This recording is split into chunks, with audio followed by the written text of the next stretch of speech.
नमस्कार मित्रों, स्वागत करती हूँ आपका अपने चैनल अनुराधा सीरीज भक्ति सागर में। आज के वीडियो में हम लोग जानेंगे कि गणपति बप्पा को हम लोग एक दंत क्यों कहते हैं। इसके पीछे बहुत सारी कहानियाँ हैं, तो आज के वीडियो में मैं आप लोगों को वो कहानियाँ बताऊँगी। और अगर आपने मेरे चैनल को सब्सक्राइब नहीं किया है तो प्लीज़ मेरे चैनल को सब्सक्राइब करें और बेल आइकन को दबा दें, जिससे मेरे आगे आने वाली वीडियो की नोटिफिकेशन आप लोगों तक पहुँचती रहे। तो चलिए वीडियो को शुरू करते हैं। गणेश जी की प्रतिमा में और तस्वीरों में आप लोगों ने देखा होगा कि गणेश जी के दो दांत हैं, लेकिन एक दांत उनका एक तरफ से टूटा हुआ है। और बहुत सारी मूर्तियों में ऐसा होता है, मूर्तियों में फोटोज़ में आप लोग देखिए तो गणेश जी का वो दांत उनके हाथ में होता है। गणेश जी का दांत कैसे टूटा, गणेश जी अपने दांत को हाथ में क्यों लेते हैं, इन सब विषय में आज हम लोग बात करेंगे। देखिए, गणेश चतुर्थी आने वाली है और मैंने अपने चैनल पे गणेश चतुर्थी कैसे मनाए इस पर मैंने वीडियो अपलोड किया है। अगर आप लोगों ने देखा नहीं है तो आप लोग प्लीज़ उसे जाकर देखिए। तो कोई भी हम लोगों के अगर त्यौहार आते हैं, रक्षाबंधन आता है, तो हम लोगों के मन में एक रहता है कि हम लोगों को रक्षाबंधन के बारे में सारी जानकारियाँ होनी चाहिए। कब बांधे राखी, कैसे बांधे, क्यों बांधी जाती है। उसी तरह से हम लोगों के दिमाग में जन्माष्टमी को लेकर बहुत सारी थी बातें कि आखिर जन्माष्टमी का पूजा कैसे करें, भी कैसे मनाएं। तो उसी तरह से अभी हम लोगों का जो त्यौहार आने वाला है वो है गणेश चतुर्थी का। तो बहुत सारे लोगों के दिमाग में बहुत सारे क्वेश्चन होते हैं, तो इस वजह से मैंने सोचा कि मैं ये वीडियो आज आप लोगों के साथ शेयर करूं। तो चलिए फिर पहली जो कथा आती है कि गणेश जी का दांत क्यों टूटा। उस कथा के अनुसार गणेश जी ने अपने नटखटपन से कुमार कार्तिकेय को परेशान कर दिया था। क्रोधित होकर कार्तिक ने गणेश जी के एक दांत को तोड़ दिया। जब गणेश जी ने इसकी शिकायत भगवान शिव से की तो कुमार कार्तिकेय ने दांत गणेश जी को वापस कर दिया, लेकिन एक श्राप भी दिया था कि गणपति बप्पा ये दांत हमेशा अपने हाथ में पकड़े रहना होगा। क्यों पकड़े रहना होगा? अगर वो ये दांत अपने से अलग कर देंगे तो गणेश जी भस्म हो जाएंगे, ऐसा कहा जाता है। अब हमारी जो दूसरी कथा है वो दूसरी कथा ऐसी है कि एक बार परशुराम जी कैलाश पधारे और उस समय भगवान शिव ध्यान में मग्न थे। गणेश जी ने परशुराम जी को शिव जी से मिलने से रोक दिया। इसके बाद क्या हुआ? परशुराम जी थे, उनको क्रोध बहुत ज़्यादा आता था।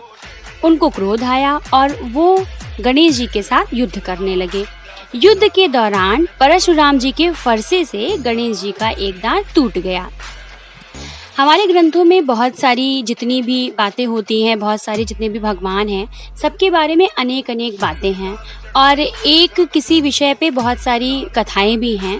तो इसी तरह से गणपति जी का ये दांत क्यों टूटा, वो एकदंत क्यों कहलाए, इसके पीछे बहुत सारी कथा है। तो ये थी हमारी दूसरी कथा।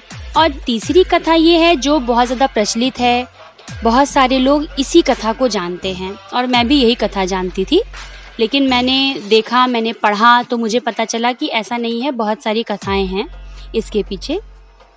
तो जो तीसरी कथा आती है वो कथा ये आती है कि एक बार महर्षि वेदव्यास जी ने महाभारत लिखने के लिए गणेश जी से अनुरोध किया, तो गणेश जी ने इसके लिए मान गए, लेकिन एक शर्त रखी कि महाभारत लिखते समय मेरी लेखनी रुकनी नहीं चाहिए। मतलब जिस कलम से मैं लिख रहा हूँ वो कलम रुकनी नहीं चाहिए। अगर मेरी लेखनी रुकी तो मैं आगे लिखना बंद कर दूंगा। व्यास जी ने शर्त मान ली और उन्होंने भी एक शर्त रख दी कि आप मुझसे पूछे बिना एक शब्द भी नहीं लिखेंगे।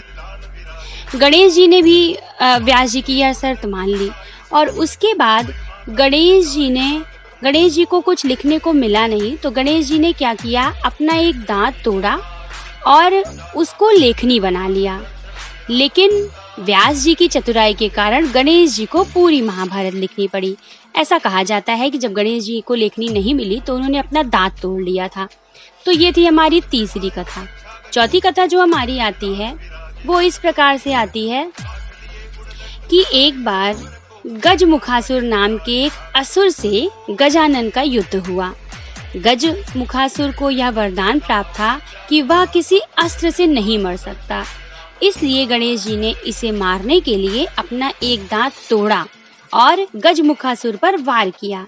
गजमुखासुर इससे घबरा गया और मूषक बनकर भागने लगा। गणेश जी ने इसे अपने पास से बांध लिया और अपना वाहन बना लिया। ऐसा कहा जाता है।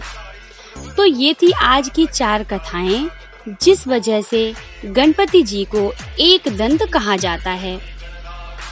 और गणेश चतुर्थी आने वाली है। आप सभी लोगों से मेरा अनुरोध है, अपनी यथाशक्ति गणपति बप्पा को घर में लेकर आइए। 1 दिन, 3 दिन, 5 दिन, 9 दिन, जितने दिन आप गणपति बप्पा की सेवा करना चाहते हैं उतने दिन उनकी सेवा करिए। देखिए, बिना ईश्वर की मर्जी के हम लोग ईश्वर का कोई काम नहीं कर सकते। तो आप ईश्वर से प्रार्थना करिए कि ईश्वर आपको यह सौभाग्य प्रदान करे कि आप ईश्वर की सेवा कर सकें। और हर्षोल्लास के साथ आप लोग गणेश चतुर्थी का त्यौहार मनाइए और सभी लोग खुश रहिए। बप्पा सबके घर में सुख और समृद्धि का आशीर्वाद दें। मिलते हैं मेरे नेक्स्ट वीडियो में, तब तक के लिए जय भोलेनाथ।